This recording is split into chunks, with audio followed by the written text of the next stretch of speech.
Hey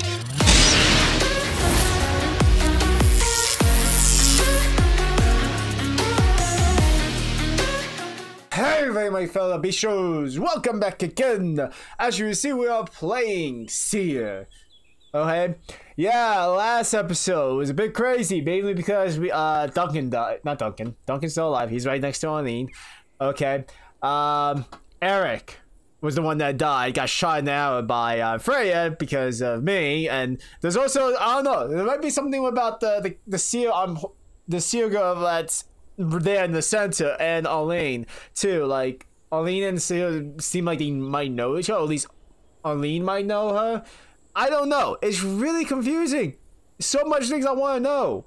Okay, as well as we know Connor was technically sent to this expedition as a temple spy, but honestly, he doesn't give a fuck about the temple. So this is really interesting. I'm looking forward to see what's gonna happen. Oh, chapter 4. Underworld. Oh my god, oh boy. The slope gets steeper as they advance. The leaf unbushed. The intermingle oaks, birch and beech trees clear little by little. After a while, they realize that they are now surrounded by confiners? I don't know. The path is half hidden beneath the carpet of brown needles. They continue in silence. Freya is at the lead of the line, at ease in this familiar environment. The standing stones which mark the route are similar now, facing her to stop and each to see out the next one. There you go. Duncan comes at the back. He tries to put on a brave face, but the exchange of brows with Eric the day before has earned him his share of bruteness and stains. Freya turns back regularly to be sure that the rest of the group is not falling behind. When the sun is almost at the zenith, they arrive on a natural plateau. Freya stops to admire the location, the landscape side. Here, the view is less obscured, but the forest seems to stretch endlessly in every direction. Listening carefully, she can hear the crystalline tinkling of the mountain stream. The others have caught up. Connor sits and stretches his tired legs. Alright? It's a bit lacking in paved road and some taverns when it goes amiss, but at least we're seeing the world. One more push, just a bit further, and I think we're at the water source. There you go. Duncan points that way. Yes. Why? If I stop now, I'm not sure I'll be able to get going again. I'll go in front if you want to stop for a few minutes to catch up your breath. Connor gets up. Duncan's right. If I sit down for too long, I'm going to doze off. They continue their walks. Regulated by the sound of running water getting closer and closer.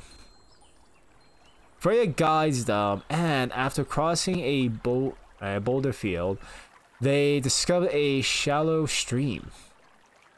There is a waterfall further upstream. There must be a natural pool cave out under the falls if it would be ideal for us to fresh up and fill our flask. Arlene listens to the stream with interest. It looks like there are some fish. I'm more used to sea fish with a net, but I can try to catch as a meal. I got hooks and lines in my bag. Good idea. I'll go to hunt while you do that. It's a good chance. It's a good chance I can raise a porridge. Yeah. And maybe even a deer. Duncan lowers his head unhappily. He would like to be useful, but his runes are troubling him. Duncan stays with Connor. Duncan goes to hunt. Doesn't get involved. I think stay with Connor. I think if those like, okay, like Duncan, I don't think it's very suited for hunting at all because of the rune. Like it's not deep, but it could hinder him a bit, and it could probably lead to danger. But wait, I don't think it's a good idea to leave Freya alone though. Because if you leave Freya alone, like the Seers, you know, like he did took Genevieve before. Now, for, Eric, on the other hand, he's dead, so like that's understandable what they did that. But Freya, not Freya, Genevieve just was taken or something like that, while knowing why. Okay. And then you know we also have the one Seer that's basically following us. No, I'm not gonna question too much. I'm gonna have Duncan stay with Connor because I think those two maybe need to talk a little bit. Maybe I'm gonna stay with Duncan. Stops discompose. He takes a deep breath, then resume. Can I go with you, Freya? What? Freya stares at him, disbelief written all over his face. It is Arlene who answered him. Look, Duncan, you've been struggling to walk since this morning. You do better to save your strength. Duncan looks in my direction. Ooh. For a moment, I sense that he sees me. Yes, you're probably right. Okay, if you want to make yourself useful, you can build the fire with Connor. That's the way we can cook our catch as soon as we get back. Duncan nods. Be careful and don't get too far away. Oh, don't worry myself. I'm just going to down the river a bit to catch a calm spot. There you go. Connor and Duncan picks up their belongings and head towards the waterfall. Alright. Freya goes to the stream and crouches to fill her flask. Elaine does the same, smiles at her, then set off, studying the river as she walks downstream. She sees plenty of fish grouping below the surface, probably trout or salmon, but the current is too strong for her to let her line, or down her line side. And she needs to find a branch to make a rod. But with the confines which border the shores of the stream, that may be more difficult than she had thought. She would have liked to have found reeds. There you go. But they don't seem to go so far inland. Elaine is considering this corridor when she hears the cries of a cormorant, I think. Cormorant? I have no idea. Above her head. A cormorant. Okay. She so far inland? Okay. She shades her eyes with her hands and searches for the bird. For an instant, she is dazzled by the light. The sound of the wave comes to her ears before her eyes have adjusted. The forest has given way into a thick fog. Under her feet, sand. In her nostrils, the salty smell of the sea spray. In her on her left, she had make out the rocky formation which just out of the sea. She knows this cavity. If she goes up a little path to the east, she will cross the small house that shelters her family. A shiver goes through Elaine. The weather is certainly not that of a springtime she had left a few moments earlier. Elaine follows the path up the cliffside and comes to a barren sprinkle of heather. A little further towards the sea, she can make out the shape of the house. She goes closer. She notices that a sluggish smoke escapes the chimney. The house is displayed almost in ruins. Even if it has never been in perfect condition, it has always been somehow more or less inhabitable. As she crosses the threshold, the single small room is plunged into gloom. None of her many brothers and sisters are there to bring her home with a laugh or a squabble. The silence is complete. Ooh. As her eyes adjust into the darkness, Elaine discoloration of a present. A man sits on the bed, hiding his head with his hand in his hand. He is bent forward, and his long, stringy hair covers his face. Huh? The man raises his head and looks at Elaine's look with a dullness ting with anger. Elaine, they told me in the village that you weren't coming back, wouldn't come back, and yet here I am. Where are the children? I'm gonna bet this because I'm wondering where they are. Right? Where are the children? The ruckus of pain across Vanek's face. I know this hasn't been easy for you, since Gwen Reaver, I don't know, sickness. The man lets out a long sigh, reluctant to continue. He rarely speaks to Elaine's mother, Her eyes have been so painful for him. What has happened? Tell me. When did you return with the boat? The Guild of Fishers? They separated your brothers and sisters. They sent them on the boat so that they would earn their room and board. Elaine is suddenly seized by undeniable terror. But they're too young to work on the boat. They promised me that they would take care of them no matter what the outcome of the trial. How could you have believed them?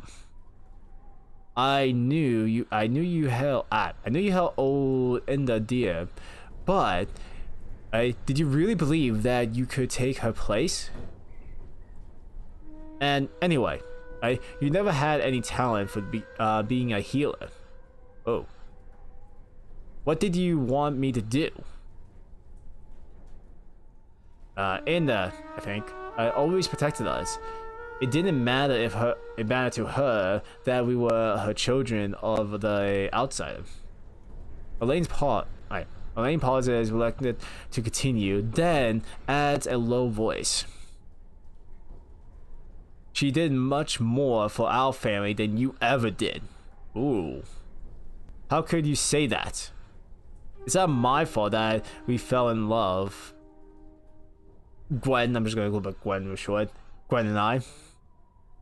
It's not my fault that the villagers never accepted me. And it's not my fault that those idiots rejected her when we announced our union. Of course, if she had married Howard's son, Howell's son, it would have been easier for everyone. But we can't change the past. And we could have waited. I got back just after you left. Look.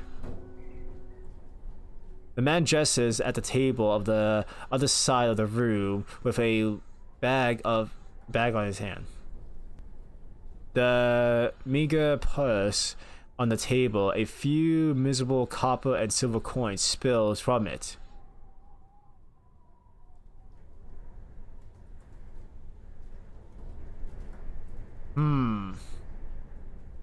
Either we show pity or anger.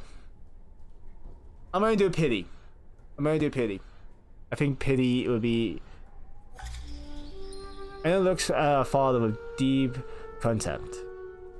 Right? She seizes the tiny leather bag and empties it onto the table. Do you really believe that a few coins would have changed anything? Since mother died, you're never here. And if it comes back, if you come back just after I left, why didn't you stay and take care of your children? It's your family as unbearable to you as that. Is your family unbearable as you that? Sorry. But no, Arlene, sorry. That's not. Of course, it's easier to tour the country with your centers slugged. Yeah. On your back rather than face real problems. But I don't have a choice. Mistering is the only job I know. I can't turn myself into a fisher, a carpenter, or don't know what. I bring you all the money I earn every time I come back. Oh, I know it's not wealth or luxury. Wealth and luxury? The children were starving. So I accept when they offer me a way to make sure that my brothers and sisters could live free from that. What? The man bursts into sob. Arlene feels bad for him. Since illness carries off her mother, he had become a shadow of his former self. He repeats, I'm sorry, holding his hand to his face. Oh, I'm actually getting some feels right now. She decides to leave him there. If the Seers think they would bring her by showing her this, they are wrong. Arlene softly leaves the little house, closing the door, and returns back down the cliffside path without a single glance behind her. The path of the village is deserted. It always is after the storm season, which marks the end of winter and the return of spring. Night has almost fallen when she reaches the main street. The sea air blows an icy, salty wind, which has dissipated the fog and brought a fine drizzle. She crosses the marketplace towards the only two-story house, which dwarfs the Croach Haven. Yeah, the Croach Haven that's surrounded. She taps on at the door when getting no answer, knocking harder. A sickly-looking middle-aged man finally answered. Who dares to serve me at this time? When his eyes fall on Arlene's, the irritations, when the consolation giving way to a toothy grin. His gold tooth gleams in the light of the blazing burning in the large chimney. Arlene Vanik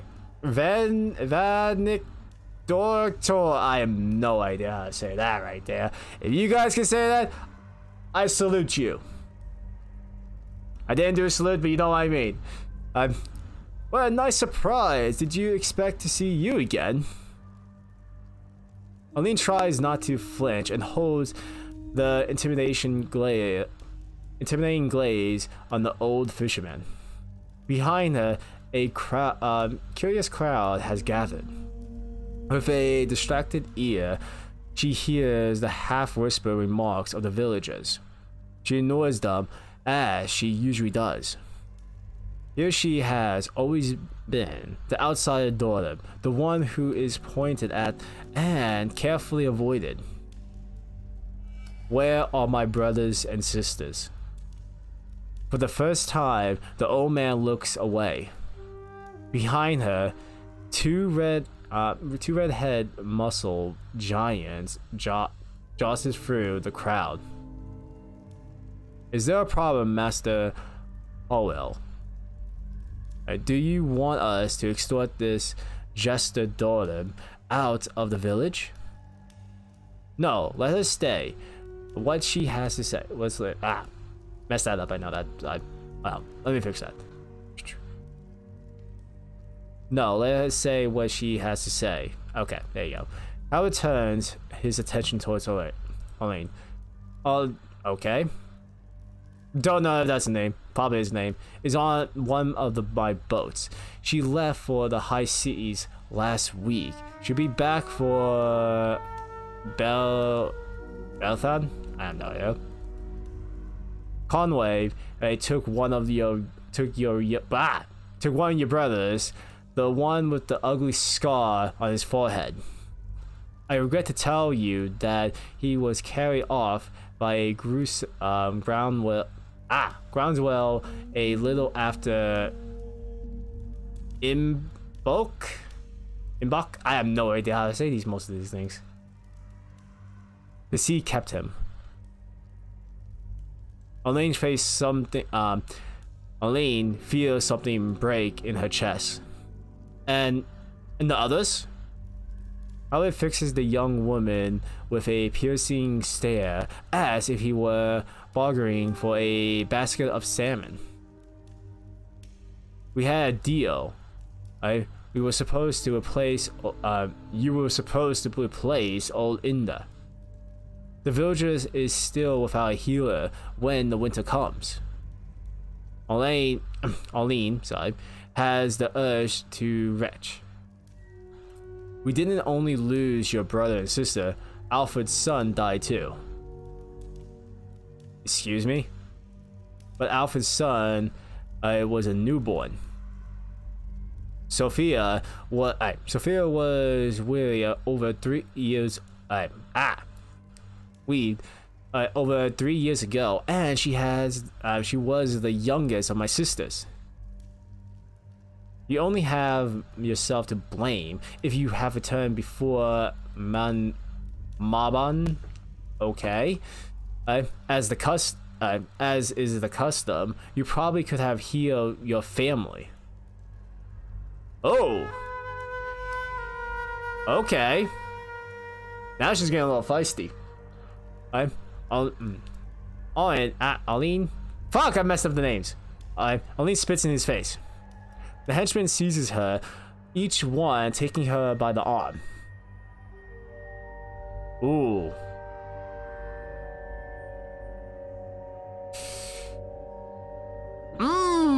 I want to take action. Wait, is this me or? I think this is the Seer. I think this is the Seer though. Not her. I can't tell. Take action. There you go. Okay, I was right. I wanted her to take action. I wasn't sure. Excuse me. I wasn't sure that it was Elaine. Yes, I'm going with Elaine now. Was the one going to be the one taking action or not? That's why. But okay, I have to act. Elaine, look at me. She sees me. I take a step forward, but she stopped me immediately.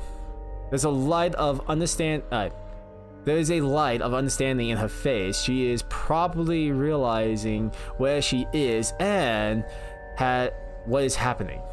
No. Let me do this. This is my trial. A great silence falls on the village. Then a murmur goes through the crowd gathering in the master's forecourt. Suddenly, someone cries, "Witch!" Another voice takes up, "Burn her!" She speaks to the dead. Old Howard tries to speak out, clearing his throat and waving his hand to quiet them, but to no effort.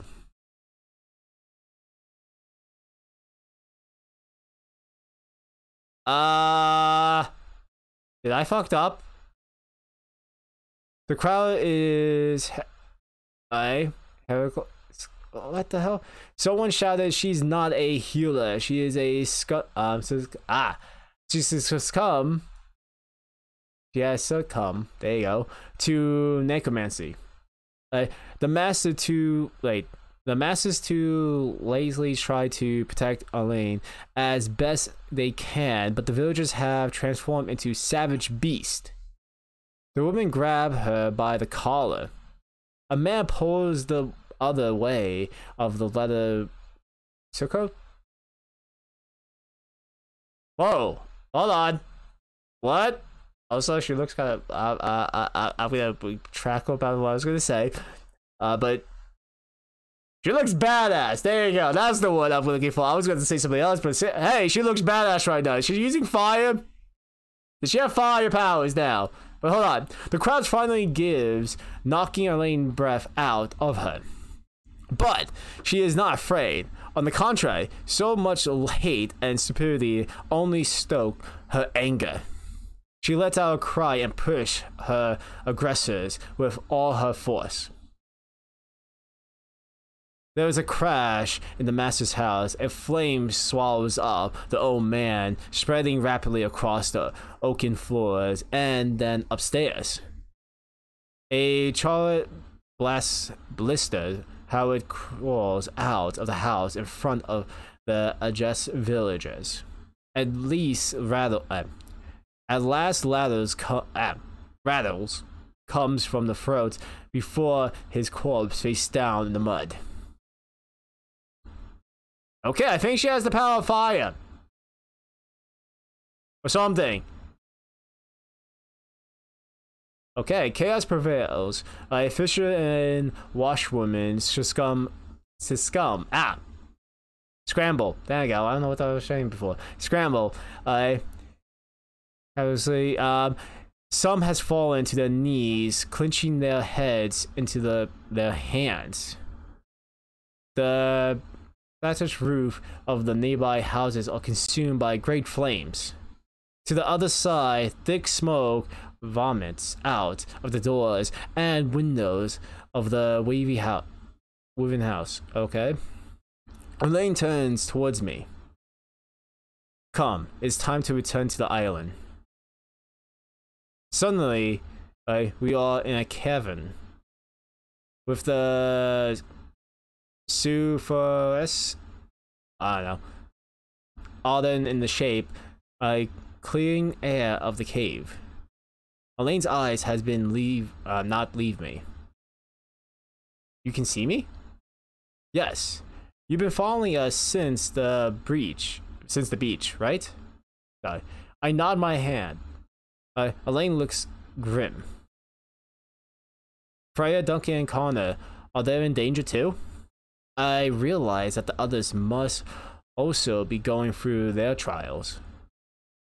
Yes, I have to help them. I'm coming with you. No, you'll be no help to them. Wait for me on the other side. Wait for me on the other side at the way out of the cave. I turn my heel and run towards the entrance of the cave. I hope that it's not too late for the others. As I get closer to the way out, I feel my tether to the world side of man slipping away from me again. As I race between the pines, I know that I am once more invincible. I stride through the forest, hoping to find a trace of Freya without to see. Her fate is already sealed. Oh! I hope Freya's okay. I like Freya. I have to return to the camp. If I delay too long, I will be too late for Duncan and Connor. I cross the woods as fast as I can. When I reach the waterfall, I realize I find Duncan and Connor. Connor is staring at the campfire with a stick and looking distracted, while Duncan is well dressed. They must have been washing the pool at the foot of the waterfall while I was away. I sense a weary haven around them. Duncan realizes the forest, probably hoping for a sign of Elaine or Freya. Connor turns to him. Still nothing? No. It's been a long time. I'm going to go and look for them.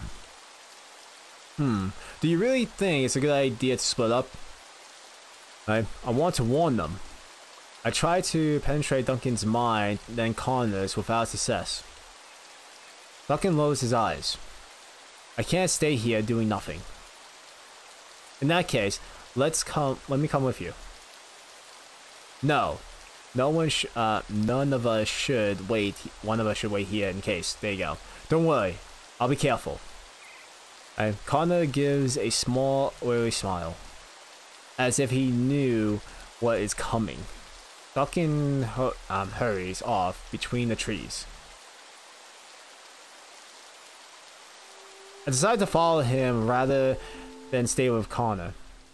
The connection with Duncan is too strong for me to ignore. A mist has risen and seems to be thickening as he hastens between the trees. Duncan hesitates. If he wanders too deep into the forest in search for Freya, he may not find his way back to the camp. He knows that he has neither her sense of direction nor her talent for tracking. On the other hand, he's thinking to himself that Elaine has only theoretically to follow the river to find her way back to the camp. He decides to continue following away as he can the marks left by Freya. The trails rapidly became erratic. The footprints in the soft solid give continuity directions before disappearing completely. He's about to turn back when he reached a path that seems strangely familiar. How can this be? He moves forward. His heart trembles. First moves quickly, then gradually, at a slow pace. The sun is hidden. The ray of light is no longer piercing the branches, which excuse a slight sky. As he approached the edge of the forest, has thinned. The pines and scrubs, replaced by the breaches and hornbeams of his home. A fine layer of snow covers the ground. An icy cold sears Duncan, piercing him to the bone. Far away at the forest edge, just before the incline which leads to the castle, a silhouette face him. The long walking stick that he holds in his left hand, crooked and deformed by the many knots, is instantly recognizable. However, there is something strange and different about the old man's posture. Uncle Leith? I don't know. Left? I don't know. His cheeks are hollow by hunger and his eyes are feverish. Okay. This is not the laughing, resuming confident Bluey, despite his variable age, at that he had left a few days earlier to come to this island. He regards Duncan with hanging eyes. You come too late, much too late. Your father waits for you until I have no idea how to say that. I'm not even gonna try with that one right there. Okay. Then he lost patience. What happened?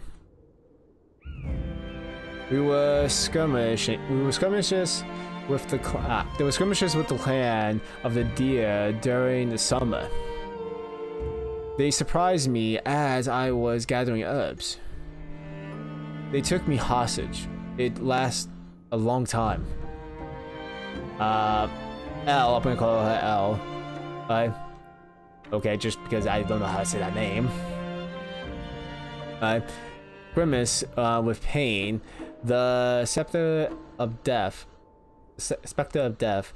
can be glimpsed in his eyes. And then your father, with no one to hold back his demons. L is quiet. The two men know that there is no need to say more. If you haven't failed... Wait. If you haven't failed... I haven't failed. I'm sorry.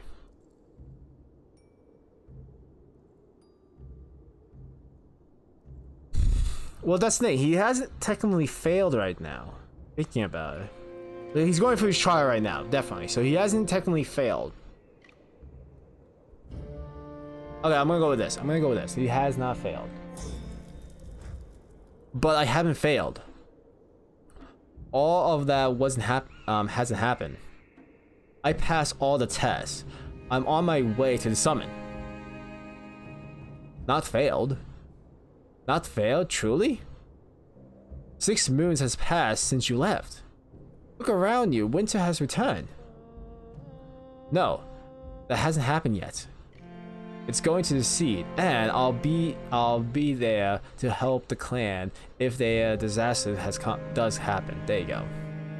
El looks at Duncan with haunted eyes, as if he hasn't understand what he has said. What exactly happened, Uncle El? There was a colonel of the clan, Litha? Letha? I have no idea. Letha. Okay. Your father demands a reckoning of old Harold, the chief of the Deer clan, for the farm that was pillaged in the spring. I warned him not to attack him head on. That Harold oh my god, I'm messing up right now. Would deny the fact. All the more because we had no proof to lay blame. Things soon got heated. But what happened at every corner is still the clan always managed to come to an agreement. Not this one time. The Lake clan rallied around Harold. It was a skillful set trap. There you go. Your father, in a burst of rage, buried his axe in old Harold's skull. Okay. Duncan's father, crazy. Confirmed. His son, a young mad dog, thinking only of avenging him. I should have been there. I could have done something. I don't believe you could have done anything. There were scuffling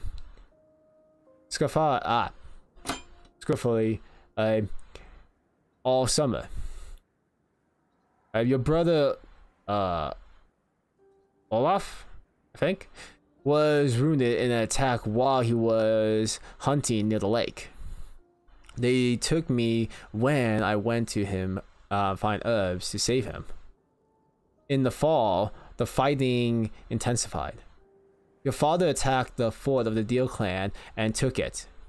But as usual, he didn't consider the price he had to pay. The harvests, which were already poor as the stars had predicted, were destroyed by the clashes. There was famines. I think that's correct. Famine. Sorry, there was famine. Our clan was starving. Sickness carried over your elder brother Gunnar last month. Your father's favorite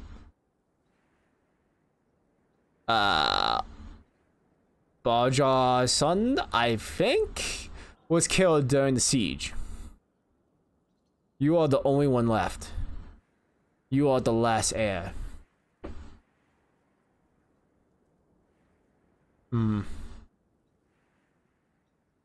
It's not my fault. I should have been there. Oh, what did I choose? I have to think about this carefully. I should be answering it's not my fault, but that's the thing. It's not your fault. Like, I don't know how it would be Duncan's fault. None of this would be his fault. And I think this one might be missuable because he probably should have been there. Maybe he should have been there. Maybe things could have been different. But like, this is part of his trial, though. I have a feeling this is part of his trial. Let me see. I should have been there. I could have done something. Do you really believe that? A boy still wet himself. Still wet behind the ear. Sorry, I was gonna say something else. Unfit for combat and who failed the ritual of the flame? Duncan clenched his fist. Stop lying to yourself. You could have done nothing. While you choose to live in your father's shadow, you will not be free. Elle suddenly looks weary, as if their full force of the weight of the years has hit him. His voice is receding, becoming remote. Go, your father is waiting for you. Elle image, disappearing into whisper of blue, which rise skywards before Duncan can answer. Okay. Duncan follows the path which went down towards the castle. The snow has begun to fall in great feathery flakes. He is chilled to the bones by the instant cold. Far away, he hears the howlings of the wolves. Sorry. He crosses the war-ravaged village. Oh, there's a dead horse. Lovely. Not a single soul. Well, yeah, I was gonna say there is the horse, but the horse is probably dead, so no soul. Most of the cottage has been ravaged by fire. In the courtyards, the caravan of the screwing horse has been abandoned and rotted beneath a porch. The song of the wolves is closer now. The castle is in ruins. What remains of the great halls is plunder and gloom. Disorder rules. The great hearth is extinguished despite the glazing cold. A horror's shout sound through the room. Duncan's springs. There's someone smuggled in the master's place of the platform, which holds the table on honor at the end of the room. Father? The huge man rises, coming around the table and approaches Duncan. But the man doesn't seem to recognize Duncan. His vacant eyes are stripped of emotions. He grabs his axe. Try to reason with him. Father, it's me, Duncan. There's a wolf. Is he attacking the wolf? That could be it, actually. Like, he wasn't actually going after Duncan. There was a wolf there. I'm just saying. He approaches Duncan under the dismayed gaze, and his son... Wait. Of his son, he lifted his axe and strikes with all his strength. Duncan barely had time to dodge and falls to the ground.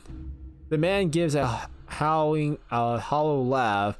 His crazed eyes stare vacantly. Then he advanced with relentless, the iron of his axe glowing in the dim room. Duncan gets up and retaliates, drawing his sword. There's wolves! The wolves have entered the room and forms a circle around the two combatants. Duncan knows that if he wants to survive this trial, he has no choice. It can only end with the death of one of the fighters. He knows that his father is stronger, tougher, and more experienced in handling weapons. The longer of the confrontation lasts, the more of the balance will favor against fall against the younger man.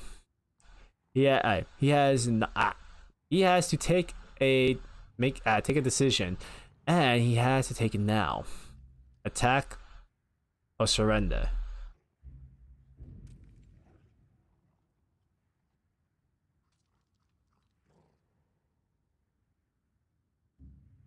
God damn, this is a tough choice. Because, like,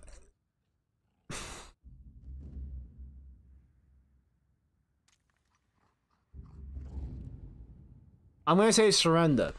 I'm gonna go with surrender. Because if I attack, I probably would lose my life.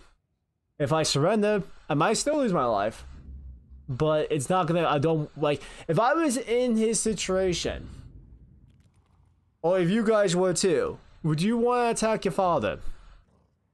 Or any of your, family members? How about that?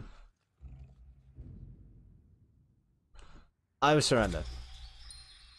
Duncan cannot resolve himself to attack his father, despite everything that has happened. Despite all the bullying and criticism, he has always been the last and weakest of his brother. Hasn't his father always been harder and unyielding with him than his brothers? No, despite his faults and his mistakes, his father has always been just. As with all of his sons, he tries to make him a strong heir, capable of commanding the respect of all the clans. Duncan cannot resolve himself to lift his weapon against him today.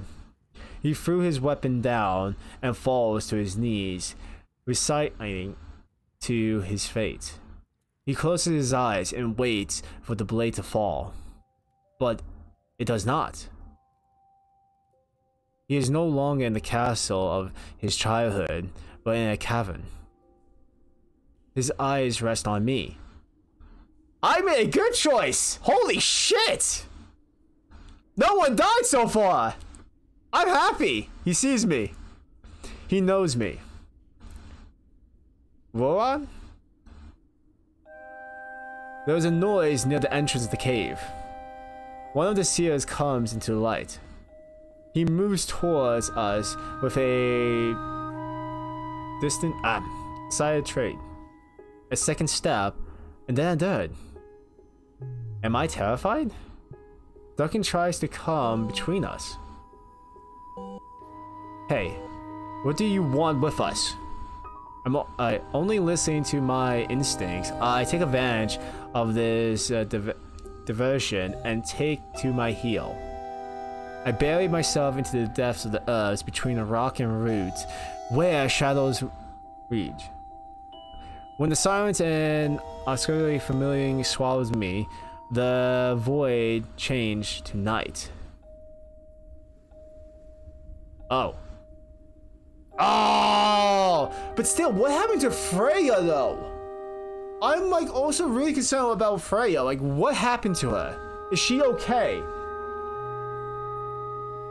Oh my god, I'm glad that I actually made good choices actually so far by the looks of it. With Duncan, Arlene too. Like, I think both of them, I think I did pretty well. Like, they didn't die, like I said. But god damn, I'm really want to know what's gonna happen next. I really do, and I hope you guys are enjoying this and stuff. I really do. Okay, and if you guys are enjoying this, please let me know in the comments below. Make sure you pound something to this and enjoyed. And if you guys are new to my channel, hit the subscribe button and the bell icon too, so I know for new videos. And until next time, this is DomBeast, howling out.